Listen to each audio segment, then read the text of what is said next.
Hello and welcome to a Not So Awesome Review, and as you can tell, I'm not in my normal filming place. Why? Because I'm not. Basically, I finished building this Stormpool, first order Stormpool today. It's a custom, just out of fun. I really had no reason to do it other than, why not? I'm working on a whole bunch of other stuff, and I figured, I have an extra first order Stormtrooper.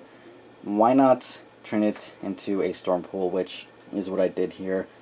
It's the second custom I've done. The first one will maybe be seen in another video later this week. I don't know.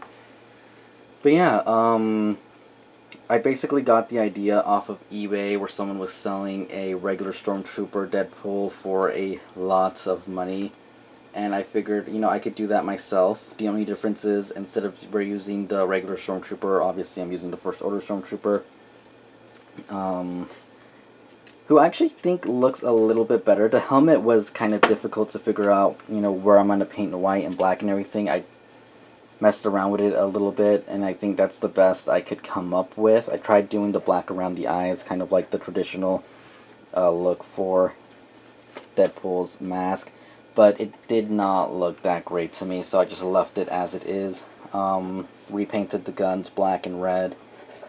The belt here and the leg thing here are both from a bullseye, which I'm customizing to something else for the actual project that I'm working on.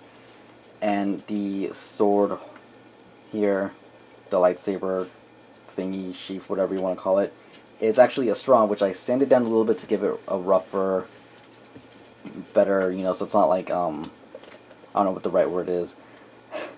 Basically, I sanded it a little bit, made it rougher, so the paint would stick to it better. And it's actually just held on by string, which this belt right here isn't actually glued on.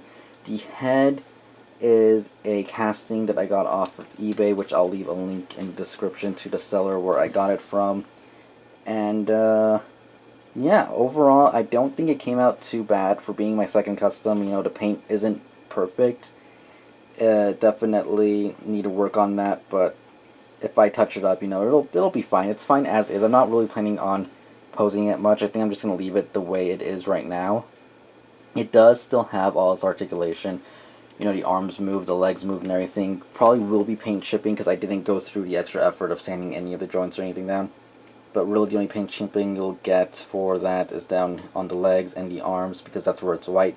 Otherwise, the joint on the inner arms right there and the legs, they're already black. I didn't even bother painting that, so that should actually stay good.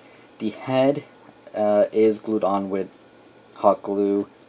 It can still articulate, sort of. The problem is that the hole wasn't the right size. I couldn't get it to fit in there good.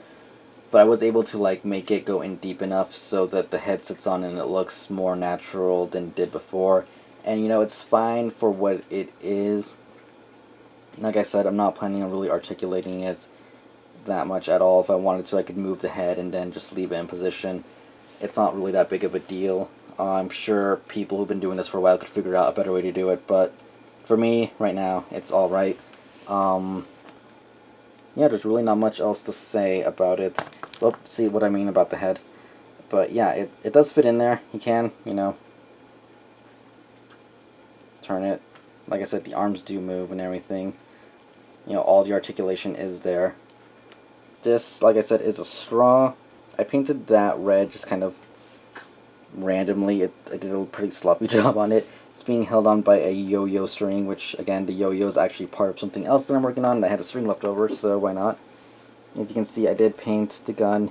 It does come off. I can still hold it and everything. So, like I said, articulation, everything, still there, but I'm going to leave him in the pose he is in. See if he still wants to stand. Only bad thing I would say about it is the fact that Black Series doesn't have the greatest articulation in the world. Yeah, that's pretty much it. I mean, I don't really like how the legs articulate, move and everything on these Black Series all that much. I think they could do a little bit of a better job. And I'm moving the camera a bit. My bad. But yeah, to see how he scales with the Marvel Legends. There's Venom, and I'd say it's pretty good. He's going to end up falling over. Of course, Venom is crouching here, but, I think it's a great size. He'll fit in there fine. Like I said, I'm not planning on moving him around or anything. Anyways, second custom, so if you're gonna criticize, go easy, and that would be great. Thanks. But anyways, I hope you guys enjoyed this. Hope it inspires you to make something like this, or if you want, go ahead and do what I did. But yeah, that's pretty much all I got to say. Thanks for watching. More reviews and stuff like that coming up soon, hopefully. And yeah, once again, thanks for watching. I'll see you guys later. Goodbye.